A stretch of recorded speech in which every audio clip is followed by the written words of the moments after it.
Good morning student, class 9th। हम आपको पढ़ा रहे हैं आपका पुनर्मिलन पद्य खंड में जयशंकर प्रसाद का। ठीक है, हमने आपको कुछ पैराग्राफ पढ़ा दिए थे, आज आगे का पढ़ा रहे हैं।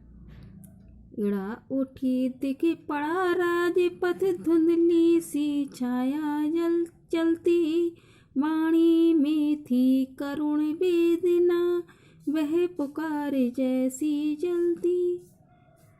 शिथिल शरीर विशृंखल, कवरी अधिक अधीर खुली, छिन्न पत्र मकरंद नुटी सी, ज्यों मुरझाई हुई कली।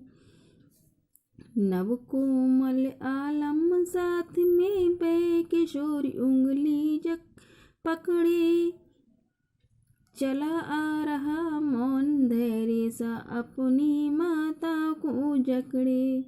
देखिए, इसमें सबसे पहले हम संदर्भ तो हम आपको पहले ही बता चुके हैं, पर अब फिर बताते हैं।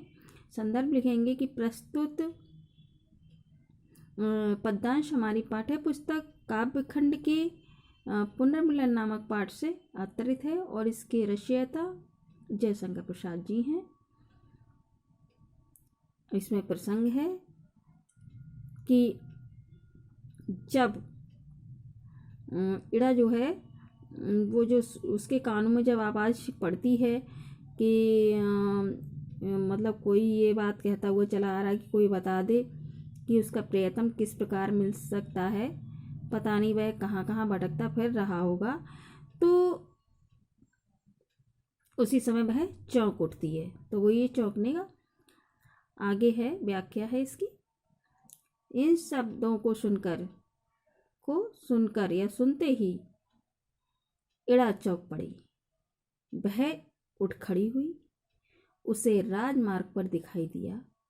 उसने उस राजमार्ग पर देखा कि कोई धूमल सी छाया चली आ रही है, जिसकी वाणी में करुण वेदना झलक रही थी।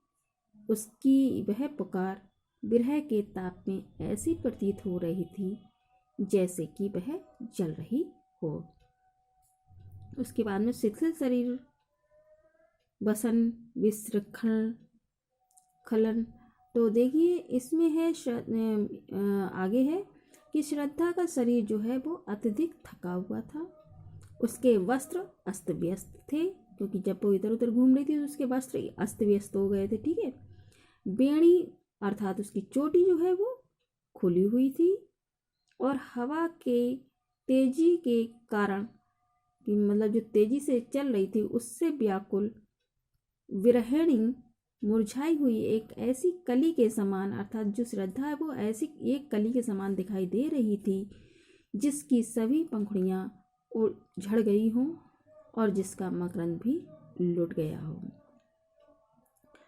ठीक है, उसी विरहिणी नारी श्रद्धा की उंगली पकड़कर एक बालक उसके साथ साथ चल रहा था। ठीक है, उस बालक की अवस्था किशोर थी।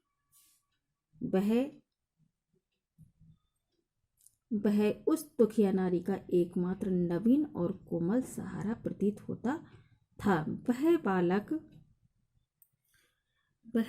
बालक जो था चुपचाप अपनी माँ की उंगली कसकर पकड़े हुए, जकड़े का मतलब कसकर पकड़ना, ठीक है, पकड़े हुए उसके साथ साथ चला आ रहा था। वह किशोर साक्षात मूक धैर्य के समान प्रतीत हो रहा था, अर्थात वह धैर्य, मौन तथा शांतिपूर्ण सहनशीलता की मूर्ति बना हुआ था। अब काव्य सौंदर्य देखेंगे। भाषा परमार्जित खड़ी बोली है, रस वियोग श्रृंगार है, गुण प्रसाद है, अलंकार अनुप्रास तथा उपमा है। ठीक है, इतना ही पढ़ाते हैं, आगे का फिर पढ़ा देंगे।